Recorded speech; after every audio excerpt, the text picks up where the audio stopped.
मेरा नाम डॉक्टर नीरज कुमार सिन्हा है। मैं जमालपुर कॉलेज में एसोसिएट प्रोफेसर के पद पर वाणिज्य संकाय में कार्यरत हूँ। आज मैं बीकॉम पार्ट 2 का honours paper business law third का वर्ग ले रहा हूँ। पीछे के वर्ग में मैंने Indian sale of goods act, Indian carriage of goods act पढ़ाया था। आज मैं इंडियन इंसॉल्वेंसी एक्ट पढ़ाने जा रहा हूँ।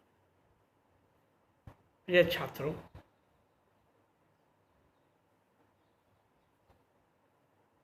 दिवालिया शब्द से आप पहले से परिचित हैं। बीकॉम पार्ट 1 में भी आप दिवालिया शब्द का पढ़े थे कि जब किसी व्यक्ति की स्थिति इस प्रकार हो जाए या जब किसी व्यापारी की स्थिति इस प्रकार हो जाए कि उसकी संपत्ति दायित्व से कम हो जाए, या यूँ कहें कि दायित्व उसकी संपत्ति से अधिक हो जाए, यानी वो अपने दायित्वों को पूर्ण भुगतान करने में असमर्थ हो, तो ऐसे व्यक्ति को दिवालिया की स्थिति कहते हैं। और यह दिवालिया की स्थिति व्यक्ति के लिए बड़ा ही शर्मनाक होता है। जगह जगह बेइज्जती का सामना करना पड़ता है। और तो इसी बेइज्जती को प्रोटेक्शन देने के लिए दिवालिया अधिनियम पास किया गया।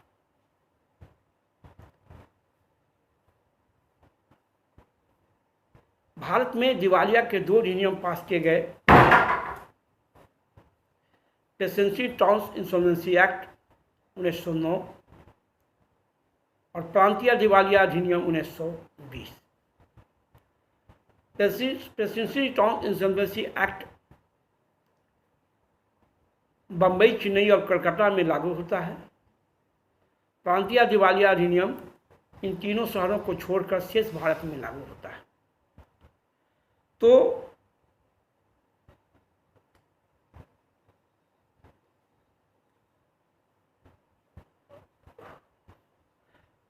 प्रांतीय दिवालिया अधिनियम के अंतर्गत दिवालिया व्यक्ति वह है जो दिवालियापन का कार्य करे अथवा जो न्यायालय द्वारा दिवालिया घोषित कर दिया गया हो। प्रांतीय दिवालिया संबंधी अधिनियम 1920 जो बम्बई, मद्रास, कलकत्ता को छोड़कर समस्त भारत में लागू होता है, इसमें दिवालिया संबंधित कोई भी परिभाषा वर्णित नहीं है, परंतु भारतीय वस्तु बिक्री अधिनियम 1930 की धारा 2 के अनुसार एक व्यक्ति उस समय दिवालिया कहलाता है जबकि वह कारोबार की समान प्रवृत्ति में अपने ऋण को चुकाने में असमर्थ रहता है, चाहे वह दिवालियापन का कार्य किया हो अथवा नहीं। ब्लैक स्टोन ने दिवालिया की परिभाषा निम्न प्रकार से दिया है। दिवालियापन एक ऐसी कार्रवाई है जिसके द्वारा जब कोई देनदार अपने ऋणों का भुगतान या अपने दायित्वों का निपटारा नहीं कर पाता है अथवा वह अपने लेनदार के दावों को पूरा नहीं कर पाता है, तो ऐसी स्थिति में सरकार किसी अधिकारी को नियुक्त करके उसकी संपत्ति पर अधिकार कर लेती है तथा इस प्रकार से प्राप्त संपत्ति को बेचकर लेनदारों में समान अनुपात में वितरित कर दी जाती है। ये इन परिभाषाओं के आधार पर भी हम कह सकते हैं कि जब कोई व्यापारी देनदार अपने लेनदारों को भुगतान करने में असमर्थ होता है तो वह बड़ा ही शर्मनाक स्थिति से गुजरता है। उसके लेनदार बराबर उनको तंग करते हैं, बेइज्जत करते हैं। वैसी स्थिति में वह न्यायालय में आवेदन देकर अपने आप को दिवालिया घोषित करा देते हैं, जिसके फायदा यह होते हैं कि जितनी संपत्तियां होती हैं वो बेच करके महाजनों के बीच में अनुपातों में बांट दिए जाते हैं। फिर पुनः वह व्यक्ति पूंजी का प्रबंधन करके यदि कोई दूसरा व्यापार करते हैं, इस व्यापार में पहले के लेनदार अपने पैसे के लिए दावा नहीं कर सकते। दिवालिया घोषित किए जाने वाले पक्षकार, वास्तव में प्रत्येक व्यक्ति जो कि संविदा करने की योग्यता रखते हैं तथा जिसका दिमाग ठीक हो, दिवालिया घोषित किया जा सकता है, परंतु इसके साथ दिवालिया अधिनियम 1920 के अनुसार निम्नलिखित 2 शर्तों का पूरा होना भी आवश्यक होता है।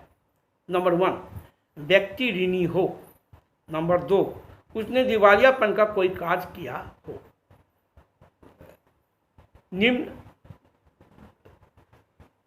व्यक्ति या संस्था दिवालिया घोषित किए जाते हैं, जिसमें पहला है विवाहित स्त्री, मैरिड वुमेन।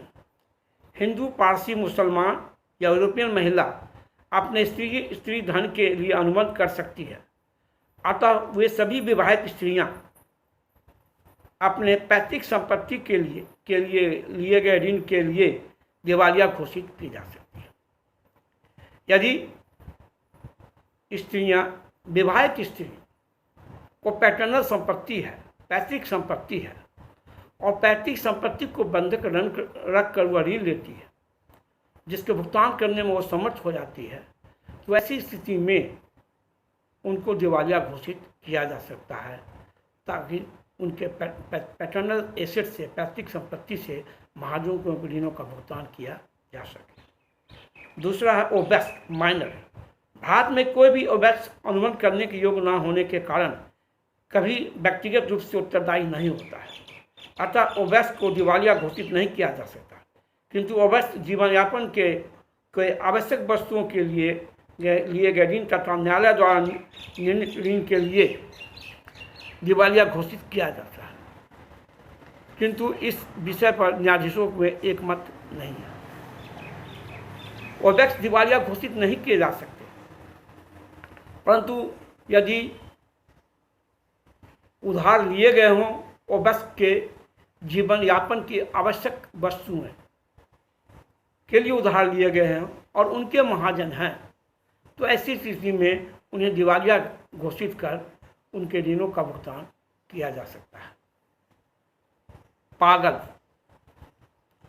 पागल व्यक्ति दिमाग ठीक रहने के समय लिए गए ऋण के लिए दिवालिया घोषित किया जा सकता है, किंतु दिमाग खराब रहने के समय लिए गए ऋण के लिए दिवालिया घोषित नहीं किया जा सकता। पागल व्यक्ति न्यायालय की राय में कमेटी के निर्देशानुसार दिवालिया घोषित किया जा सकता है। अगर कोई पागल है तो उसे दिवालिया घोषित नहीं किया जा सकता, परंतु यदि पागल होने के पूर्व उसने कोई उधार लिया हो, ऋण लिया हो, तो ऐसे उधार की राशि और ऋण के लिए उसको दिवालिया घोषित किया जा सकता है। विदेशी, फॉरेनर। सामान्यतः किसी विदेशी व्यक्ति को दिवालिया घोषित नहीं किया जा सकता है, परंतु यदि वह विदेशी नंबर 1 भारत का निवासी हो, नंबर 2 दिवालिया अधिनियम के अधिकार के क्षेत्र के अंतर्गत व्यापार करता हो, नंबर 3 उसने दिवालियापन का कार्य भारतवर्ष में किया हो, तो दिवालिया घोषित किया जा सकता है, चाहे वह दिवालियापन के आवेदन पत्र प्रस्तुत करते समय भारतवर्ष में न हो।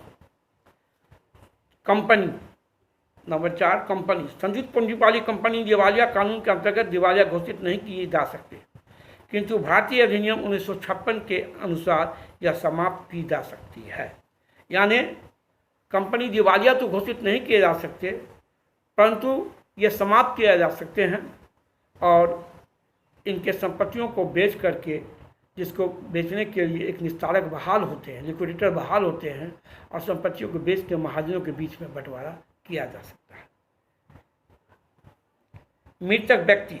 किसी व्यक्ति के मृत्यु के बाद उसे दिवालिया घोषित करने के लिए आवेदन प्रस्तुत करने के पर न्यायालय उसे दिवालिया घोषित नहीं कर सकता है, किंतु उसकी मृत्यु के पहले आवेदन पत्र देने पर आवेदन पत्र की तिथि को उस व्यक्ति को जीवित मानकर न्यायालय की इच्छा अनुसार उचित कार्यवाही की जा सकती है।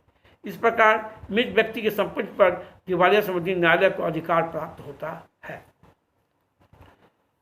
कोई व्यक्ति के मृत्यु के बाद उसे दिवालिया घोषित नहीं किया जा सकता, लेकिन अगर उसने आवेदन मृत्यु के पहले कोर्ट में दिया है, तो ऐसी स्थिति में उसे दिवालिया घोषित किया जा सकता है। सम्मिलित हिंदू परिवार, ज्वाइंट इंडियन फैमिली।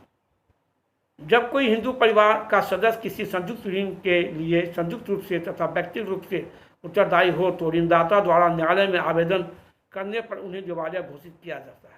किंतु जब पारिवारिक काम काज की देखभाल किसी कर्ता या मैनेजर के द्वारा की जाती है तो ऐसी दिशा में इसके अतिरिक्त अन्य कोई सदस्य दिवालिया घोषित नहीं किया जा सकता। किंतु हिंदू परिवार का अवैध सदस्य किसी भी सदस्य की दशा में दिवालिया घोषित नहीं किया सकता।